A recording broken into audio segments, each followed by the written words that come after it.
तशरीफ रखो.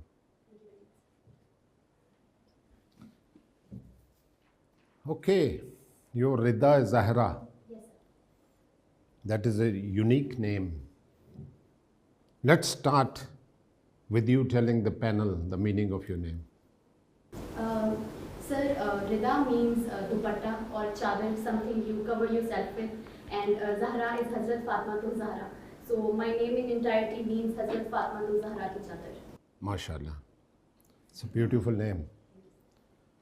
And according to your CV form, you are the first lady to have qualified the CSS from your area. Yes, sir. You deserve congratulations. That, I think, is a big achievement. All right, shall we start formally? Yes, sir. Can you tell us something about the NFC Award and how do you relate it to the 18th Amendment passed in May 2010? Yes, sir. Sir, the National Financial Commission Award, so far, 7 of these awards have been passed since 1947, and these awards are basically it divides the shares of provinces in the federal divisible pool. Now it has changed significantly after the 18th Amendment because more financial share has been given to the provinces after the 18th Amendment. After the 18th Amendment, initially the criteria was just population, and on that basis the shares were divided in the provinces. But after the 18th Amendment, the criterion has been changed to inverse population density as well as poverty, which has increased the share of other provinces such as Balochistan and NWFT. For example, sir, the share of Balochistan in the current NFC, the 7th NFC award, has been increased to 9%, which was previously far less. Okay, thank you. In June 1984, the Indira Gandhi government in India launched an operation against the Sikhs in Amritsar, and scores of Sikhs worshippers in the Golden Temple were massacred. What was that operation? Can you fill us with some details on it? Yes, sir. Sir, its code name was Operation Blue Star, and it was a military operation conducted in the Punjab state of India. In it, thousands of Sikhs were massacred mercilessly without any warning in the temple while they were praying. The hindsight of this operation was that one of the Khalistani leader, Jarnail Singh, was they were trying to arrest him, and in the process, millions were killed in the way. In the Operation Blue Star, they came to Punjab and a military operation was conducted, and there was a lot of civil servants, Sikh civil servants, as well as several Sikhs in the military resigned after the operation, and a lot of the people returned their civil and military awards as a protest to the Operation Blue Star. Another very Okay, let me ask you a related question. What is the Khalistan movement? Sir, Khalistan Movement is a movement for separation of Sikhs from India to have their own autonomous region in which they can practice their faith in autonomy and separately and freely. And this was recently seen as well in the farmers' protest as well, where the needs and wants of the farmers of the Punjab was not given a favor, or was not considered by the Indian government, where they came to the streets and came to Delhi, and they were also very brutally attacked by the police in Delhi as well. So that is also an extension of the Khalistan movement, where the Sikhs of India are being marginalized in India. Suppose the Khalistan, hypothetically speaking, the Khalistan movement succeeds. Which is the area that will become an independent Sikh state? Sir, if I am correct, I think it has to be the Punjab state, which is close to the Lahore, across the border. Sorry, sir, I cannot recall the name of the city right now. Never mind. Okay, let's move on and come to your optional subjects, because each one of us is going to ask you 4 or 5 questions, right? You have studied international relations. Can you tell us what was the Balfour Declaration? Yes, sir. Sir, the Balfour Declaration was a declaration which was given by the Britain government in 1917, in which it was unilaterally declared that the Jewish people will have a separate homeland in Palestine, which was then a part of the Ottoman Empire, and in which Jewish people were in minority at the time, but it was unilaterally decided that in it will be a separate homeland for the Jewish people, which created this conflict which is still killing thousands of people in the Palestinian area as well. That was basically originated from the Balfour Declaration. Okay. You have studied gender studies also. Who is Malala Yousafzai? I need a succinct answer. Sir, Malala Yousafzai was a girl who was brutally shot, and her only crime was that she was speaking in favor of girls and their education in her hometown, Sabah. She used to write a blog in the BBC in which she talked about women and how important is their education. She was shot in the face by the Taliban, and since then she has been advocating women education on international forums and elsewhere. Good. Okay, last question from my side relating to US history. What is the Monroe Doctrine? Yes, sir. So Monroe Doctrine was given by James Monroe, and it is called a foreign model policy, model foreign policy. A lot of US presidents have used it over time. So it has three main points. So it was given in the early 1900s, in which the USA was just getting established. So in the Monroe Doctrine, the first point was that European powers will not colonize the New World. The second point was that US will not intervene in European quarrels unless countries' rights were endangered. And third, that Europe will not intervene in independent states in the Americas or the New World.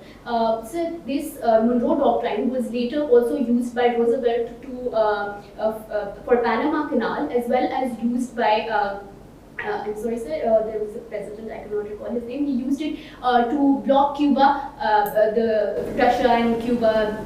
I'm sorry, sir. Okay, never mind. Thank you. Over to you. I was just going through your biodata. You have placed foreign service at number 2. Yes.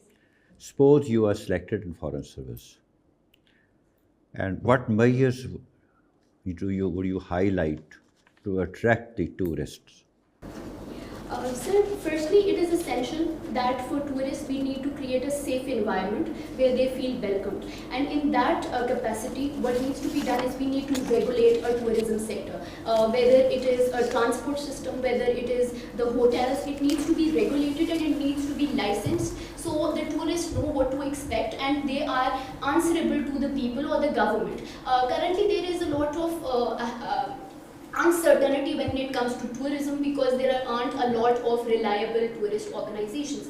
The second is the ease in the visa process. So just like Gilgit-Baltistan, you need a separate entry permit to enter in Gilgit-Baltistan. That can create hassle for some tourists, and therefore it need to be a one-window visa system where it is easier for the tourists to just come in and they do not have to go through a lengthy process. Okay. You have studied international relations. Tell us something about the Treaty of Versailles. Yes. So the Treaty of Versailles was in 1919, and it is a very important treaty because it was between Germany and the Allied forces, and it ended the World War I. But it is also a treaty of importance because it is said to be an instigator for World War II as well, because there were a lot of conditions that were very humiliating for Germany, as it is said, such as the wall guilt was entirely put on Germany. Germany was made to pay reparations to other countries, as well as it was forced to return a lot of land to France, Sweden and other countries. And it is said that Hitler used these terms to instigate a sense of nationalism that further led to World War II. Where this treaty was signed? Sir, it was signed in Versailles. It's a city in France, close to Paris. Okay. Can you tell us something about strain theory? Yes, sir. Sir, excuse me. Sir, strain theory was given by Robert K. Merton. It's a theory in criminology that states that every person has certain aspirations, every person has certain goals in life. And when they can't achieve that through legitimate means, they often resort to illegitimate ways to achieve those goals. And in it, Robert K. Merton gave 5 different scenarios. So he said that if a person is accepting both the goals and the ways of achieving those goals, then he is conforming to the standards. And if he is rejecting both the goals and ways, then he is doing rebellion. There are 3 other instances as well, such as innovation, ritualism, and retreatism. Okay, Pakistan is facing major problem, that is higher growth rate of population. And as a result, all the development is being eroded by that higher development. China has managed to curtail or control this higher growth rate of population. What was that? Can you explain about it? Yes, sir. China adopted a one-child policy in which they were incentivizing the parents who decide to only have one child. And due to these incentives and due to the awareness that was created by the government in China, people started opting and people started getting more and more aware. And they started having lesser kids, and I think that is what is lacking in Pakistan as well. The first step is the lack of awareness in Pakistan, specifically in the rural settings where people do not realize and recognize the need, how it is going to strain their resources, and there also is a need to address the religious views of people which are distorted in a way that that needs to be addressed as well. Okay, you have also studied American history. Tell us something about purchase of Louisiana. Yes, sir. Sir, the Louisiana Purchase was done in 1803 by Thomas Jefferson, and it was done. It doubled the size of United States of America from the original 13 colonies. It was done for 15 million from France, who at that time was being controlled by Napoleon after he became the first consul in 1799. Thomas Jefferson made this purchase because he believed in the power of yeoman farmers, and he said that it is important that every person in the United States needs to have a land to become self-sufficient. Any other area which America purchased? Can you tell us something about that? Yes, sir. Sir, Alaska was also purchased from Russia. If I'm not wrong, sir, if you will allow me to take a guess, I think it was for 15 million. I'm sorry. Okay. Yes. United Nations General Assembly. Any Pakistani has been the president of that assembly? Yes, sir. Our first foreign minister, Chaudhry Zafrullah, was not only the president of United Nations General Assembly, but also was the president of the International Court of Justice. So from 61 to 62, he was the president of United Nations General Assembly, and from 71 to 73, he was the president of International Court of Justice. Okay, just one last question. What's the difference between direct and indirect taxes? Yes. Sir, direct taxes are which are paid by the people directly to the government, such as an income tax or an agricultural tax. However, indirect taxes are the ones that are transferable. For example, the GST or the custom tax, where you are paying to another party who then further pay to the government. Okay, thank you. Thank you very much. Thank you, sir. Rida is Zahra. Okay, let me start from the history of Indo-Pak. My first question to you is that how important do you think is Mughal King Aurangzeb in the history of India and Pakistan? Yes, sir. So, Mughal King Aurangzeb Alamgir is of utmost importance because he was different from the first 5 emperors in a way that he lived a life of piety and simplicity as opposed to the previous one. Another thing that is important about Aurangzeb Alamgir is he was the last of the great Mughal emperors. After his demise, the Mughal Empire fell into a decay. He also issued a Fatwa-e-Alamgiri, which were codes in which he established a Sharia law across. He was also responsible for extending the Islam in the subcontinent further in his rule. For how long did he rule? Sir, would you allow me to take a guess? Sir, 30 years perhaps? 49 years. He was the longest serving Mughal emperor. All right. In our neighborhood, maybe after the Biden becomes the president of USA, there are likelihoods that there's a change in Afghan policy. What do you think? What kind of change we can expect by Biden coming into power in the United States of America? Yes, sir. So there's one change that is very obvious is the change from Republicans to Democrats. So they both have their own set of policies that they take with their parties. In spite of that, so Republicans have a more isolationist policy where Trump gave the idea of America first, and he was more concerned with what was happening inside his country instead of... With particular reference to Afghanistan. Yes, sir. So in terms of Afghanistan, Trump was going for a very hasty withdrawal in Afghanistan, and he was pulling out forces without even looking at how Afghanistan is coping with all of that. So now, at this point, nearly 3,000 forces are left, and there are a lot of reservations about that. So when Joe Biden came in power, he initially started renegotiating the terms with Afghanistan as well, and he wants to bring the Afghan government on board as well, which were initially being excluded. But irrespective of that, sir, I believe that there is always going to be a threat of warlords emerging and a power vacuum unless this is a thing which is done in a very phased and very peaceful way with all parties, not just the Taliban, but the factions within the Taliban, as well as the government and other neighboring countries on board. Because right now Joe Biden has given the September deadline, but 4 months is not enough time to bring all the factions that are living inside Afghanistan on board, and it can hamper the peace in the region, not just the country. Rida, on one hand, we follow and toe the policies of United States of America as far as our foreign policy is concerned. At the same time, we have a CPAC arrangement with China, who is our neighbor also. And then we are inclined towards Russia also.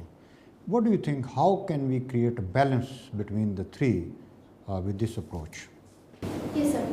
So Pakistan, since its inception, it is quite unfortunate, but we have always had a very hyphenated foreign policy. We have always been inclined toward USA and never really seen the countries in our neighborhood which we had great potential with. So quite recently, in the last 2 decades, Pakistan has started aligning itself to some extent with China and has started prioritizing geoeconomics over geostrategy. So the CPAC, flagship project of BRI, is providing a lot of opportunities for Pakistan as well. However, Pakistan being a country is stuck between say 2 elephants, as I would say. It is said that if 2 elephants fight, the grass under it gets crushed. So we are kind of stuck in the middle. However, it is important that we do not align ourselves with either of the 2 countries. It is important that we keep a healthy balance by working with United States on, for example, Afghan peace deal is a great opportunity for us to rise to the occasion and work with the US government for a peaceful and phased withdrawal, and side by side work with the China government for a very good trade deals in terms of CPAC as well, and maybe give access to Russia for warm waters, which it really requires for its trade. All right, 2 crisp questions. One, that on which river we have this Mangala Dam? Sir, I believe it's River Jhelum. All right.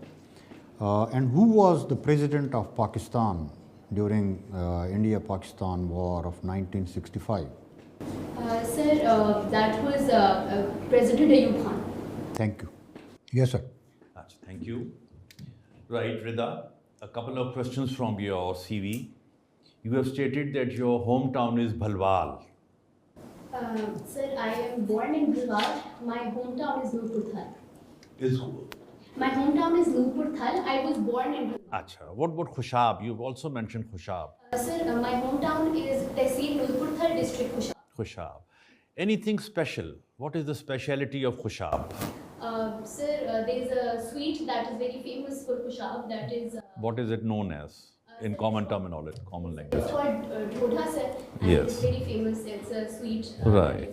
You've also mentioned that because of your father's posting, you were moving from town to town and you had a flavor of different schools.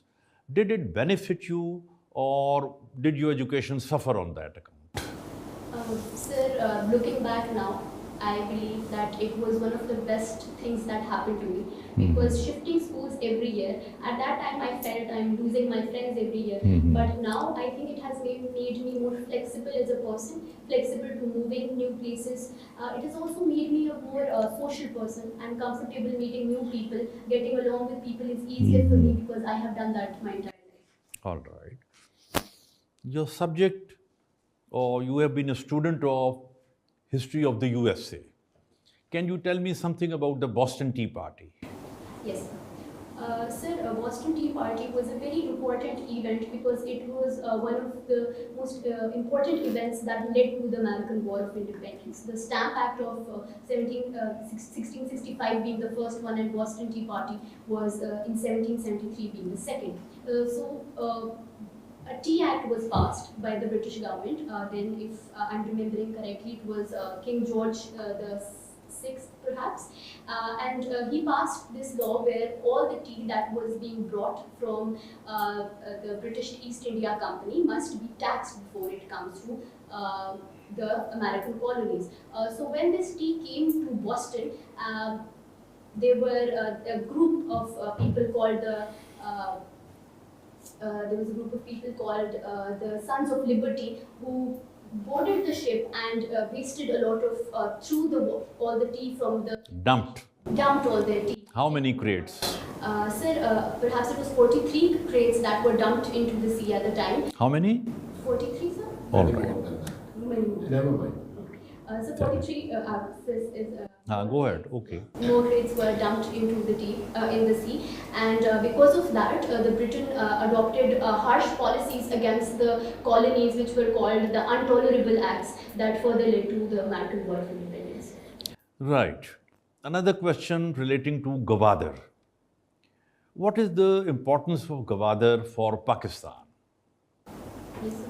Sir, Gwadar is important to Pakistan for a multitude of reasons. First is its geostrategic importance. So it is very importantly placed very close to the Strait of Hormuz, which is a choke point that through which 24% of the world oil passes.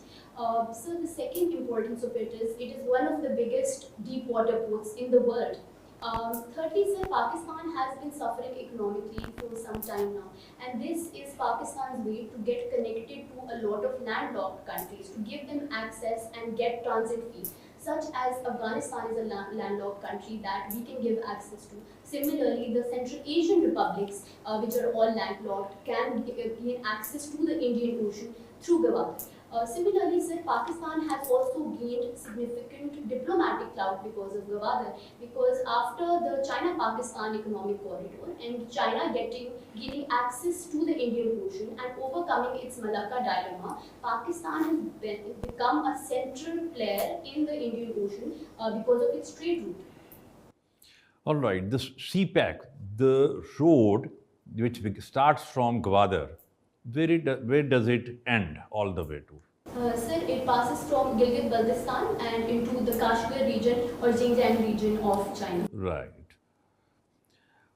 Again, what is Joe Biden, President of the USA? What is the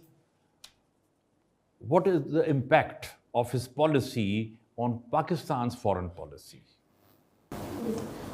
Sir, he joined office in January of 2020. Yes. And it has been a few months, and it is a dynamic, ever-changing thing. So it is not very easy to predict how it will unfold. However, there are some policies that are common, as Joe Biden has served 8 years under the presidency of President Obama. So if we look at that, it is very easy to predict that there is going to be interference in Pakistan's foreign policy, as was done previously as well. But Pakistan has a very important role to play in relation to the Afghan peace process. And if Pakistan takes charge of that, I think Pakistan can gain the driving seat with China, with the United States in this regard. Right. My next question is, what do you understand by poverty, and what measures can be taken to eradicate poverty from Pakistan? Briefly, tell me. Yes, sir. Sir, in a 2015. I mean, what is poverty? What do you understand by poverty? Sir, I think poverty is a very subjective thing. It differs from country to country and region to region. Even within a certain country, I believe, sir, poverty is very different in a rural setting as opposed to. Let's restrict ourselves to the UN definition of poverty. Yes, sir. Sir, in 2015, World Bank gave the international poverty line, and every person who does not earn up to $1.9 was to be living under the poverty line and cannot Right. make the basic ends meet. So that is the.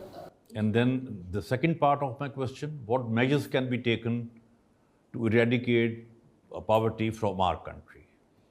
Sir, there are so many contributory factors to poverty that if we view one in isolation, I don't think much will improve. So all variables that are at play contributing to poverty needs to be addressed simultaneously. So improving education, giving them skills, improving healthcare in the country, and also social uplifting, creating awareness, all needs to be worked side by side in order to uplift the people.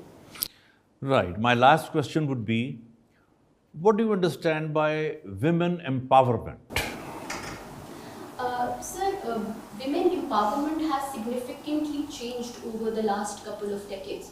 So till 1920, women empowerment revolved around the suffrage or right to vote. But since then, we have come a long way. So now women empowerment means different things for different people.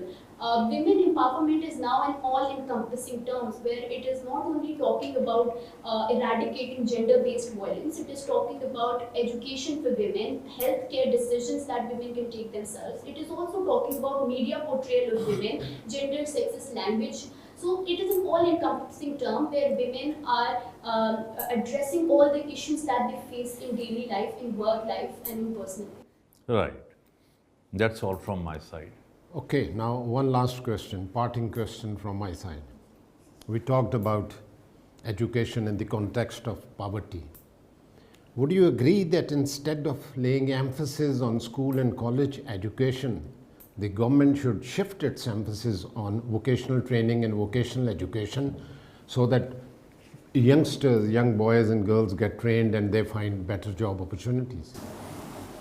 Sir, I partially agree with it. I think it is very important that we move towards a scale-based economy because with more and more through CPAC and through all the special economic zones that are coming in the country, it is important that the youth is skilled enough to actually work. However, sir, I don't think it is an alternate to education. It is important for a child to be learned as well. They should know how to read, write.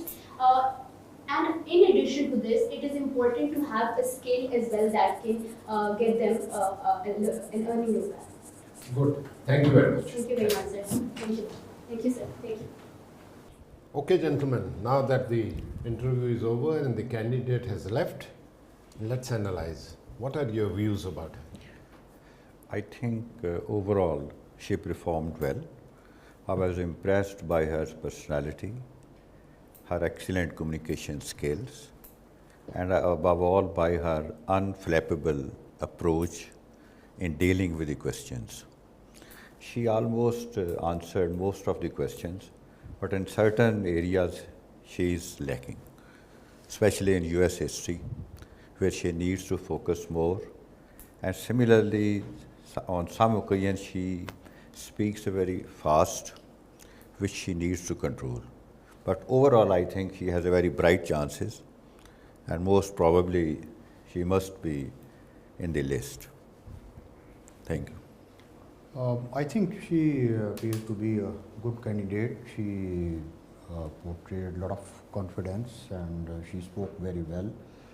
She has a good dynamic personality also. She remained composed and she has adequate knowledge as far as her subjects are concerned and overall general knowledge. If we rate her in percentage, I think she should be around 75% and she appears to be a very good candidate. Would you think that she would be a fit candidate to join the Foreign Service? I think that should be, if that is her first choice, I think that should be the first choice of the Commission also. Ashraf sir, your views? Jeez. I think overall she did very well. She is intelligent, her general knowledge is good, she has a good command of English, and she is confident, she spoke very well, she was able to discuss issues confidently, although as my fellow colleague mentioned that she speaks a bit too fast. She needs to check herself on that. Otherwise, overall, I would give her 80 marks. All right, thank you. I agree with you, with two of you, when you say that she spoke a bit too fast. Yeah. Yeah. She should tone it down. Speak at a moderate, deliberate pace. Right. And then maybe you noticed or not, but I did, that at least during the first half of the interview, she felt under stress. That also counted for the fact that she was trying to speak too fast. Nevertheless, she was composed, confident, answered to a great extent all of her questions more or less correctly. Although there was I felt that there should have been a little bit more improvement on the facts, dates and figures. There she was a bit lacking. Otherwise, overall, a very good candidate. I will agree with you that she deserves 75-80% marks. Thank you.